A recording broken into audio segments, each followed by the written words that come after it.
सत्य श्री ओम सतनाम सत्साहेब। हे सत्संग प्रेमियों, हे साध संगत, हे भाई बहनों,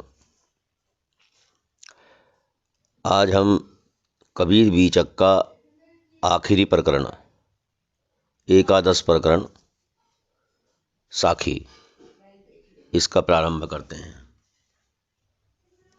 तो बीजक का आखिरी प्रकरण साखी है। यह आखिरी प्रकरण पूरा होने के बाद में संपूर्ण बीजक आपके सामने हो जाएगा। इसे सुनिए। कबीर को कबीर बीजक के माध्यम से साक्षात देखिए, साक्षात दर्शन करिए। शब्द ही उनका दर्शन है, शब्द ही उनका रूप है, सब कुछ उनके लिए शब्द है। शब्द में भी सार शब्द, ऐसे ही नहीं कि जो बोल दिया वही वचन है। पारख वचन, उनका जो ज्ञान है वो पारख वचन है। तो चलो शुरू करते हैं। साखी 1 से लेकर 10 तक। जहिया जन्म मुक्ता हता, तहिया हता न कोय। छठी तुम्हारी हो जगा, तू कहाँ चला बिगोए। कबीरदास जी कहते हैं कि हे जीव, जो तुम्हारा जन्म हुआ है इस मनुष्य योनि में, ये तुम्हारी मुक्ति का साधन है। ये जन्म तुम्हें मुक्ति प्रदान कर सकता है, क्योंकि मनुष्य की योनि ही ऐसी योनि है जिसमें कर्म और भोग दोनों किए जा सकते हैं। पिछले जन्मों के भोग और मुक्ति के लिए शुद्ध कर्म, यानी कि हम अपना उद्धार इस योनि में कर सकते हैं। मनुष्य योनि को त्यागने के बाद पता नहीं जीव कौन कौन सी योनियों में भटकता रहेगा, तब जाकर के मनुष्य योनि मिलती है। तो कबीरदास जी इसी बात को मनुष्य को सचेत कर रहे हैं कि हे जीव, तुम्हारा जो ये जन्म मिला है ये मुक्ति का, उद्धार का साधन है, लेकिन तू इसे भूल करके कहां जा रहा है?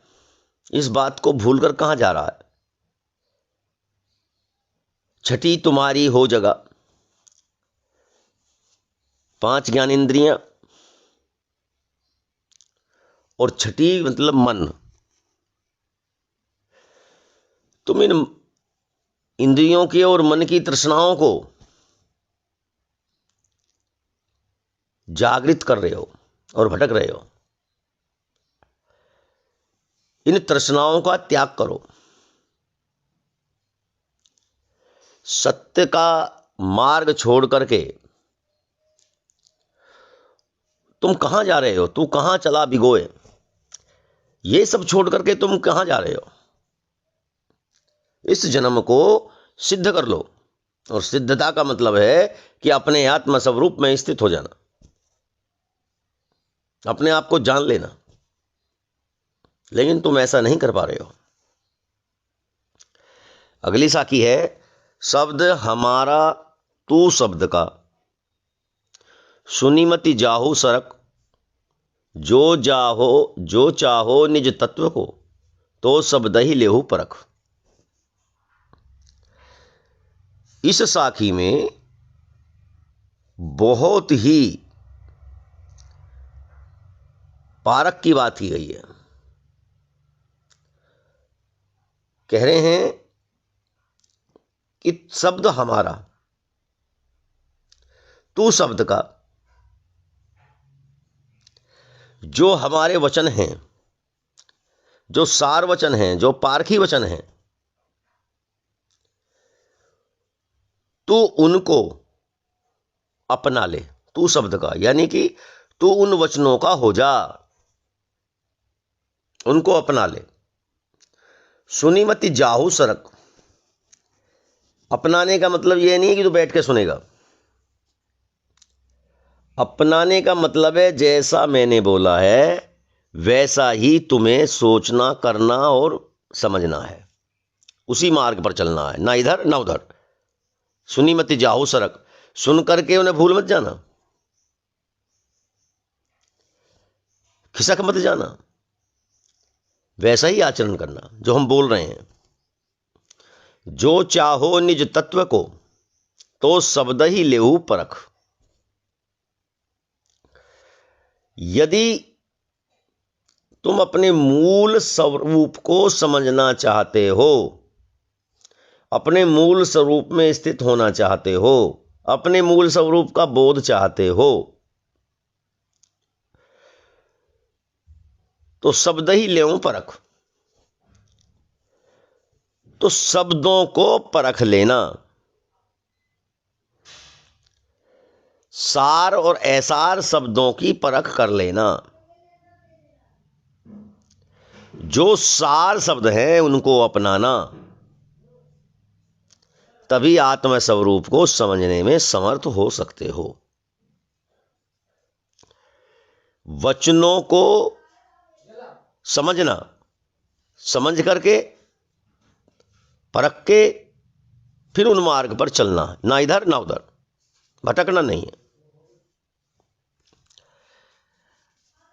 आगे कहते हैं शब्द हमारा आदि का, शब्द ही बैठा जीव, फूल रहन की टोकरी, घोरे खाया घीव। कबीरदास जी समझाते हैं कि मानवो, तुम मेरे निर्णायक शब्दों को छोड़कर भ्रामक शब्दों के पीछे पड़े हो, परंतु सतगुरु के निर्णायक शब्द तुम्हारे मूल स्वरूप के परिचायक हैं। शब्द हमारा आदि का, आदि का क्या है? आत्मस्वरूप।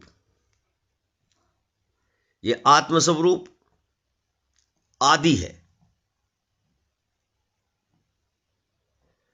तो ये हमारे जो शब्द हैं ये आपको आत्मस्वरूप का बोध कराते हैं। जो हमारे निर्णायक शब्द हैं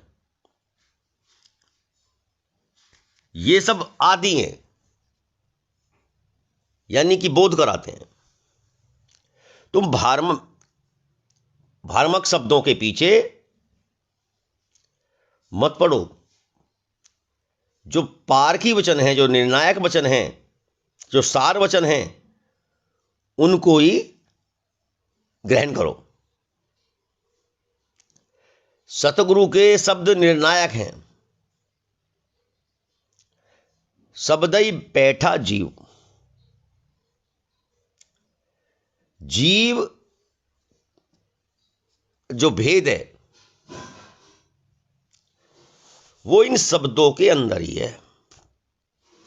मेरी वाणी के द्वारा तुम आत्मस्वरूप के परिचायक हो जाओगे।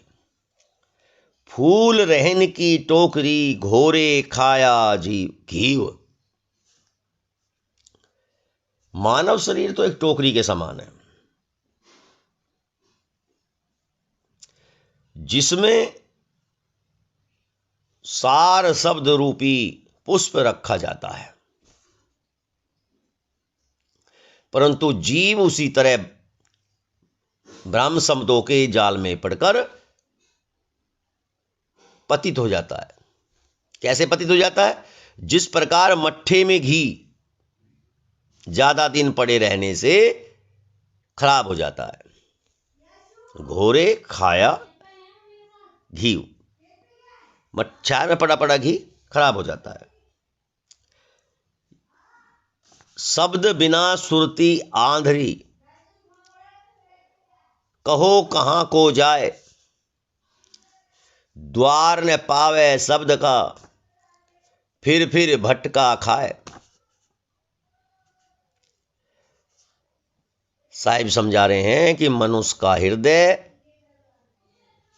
विवेकहीन होकर अंधा हो सकता है यदि उसे निर्णायक वचनों की बूटी ना मिले। तो गुरुमुख से निर्णय वचनों की कमी के कारण जीव कल्पित शब्दों के भंवर में पड़कर बारंबार भटकता रहता है। शब्द बिना सुरती आंधरी। हमारी जो सुरती है, हमारा जो ध्यान है, तभी लग सकता है जब पारखी वचन, सार वचन हमें सुनने को मिले। यदि हमें पारखी शब्द, सार वचन सुनने को नहीं मिलेंगे तो भटकना निश्चित है, क्योंकि ऐसार शब्द बताने वाले यानी सुनाने वाले इस संसार में बहुत हैं। तो जब हमें सार शब्द नहीं मिलेंगे तो हम असार शब्दों की तरफ चलेंगे। रिक्तता तो रह नहीं सकती, खालीपन तो रह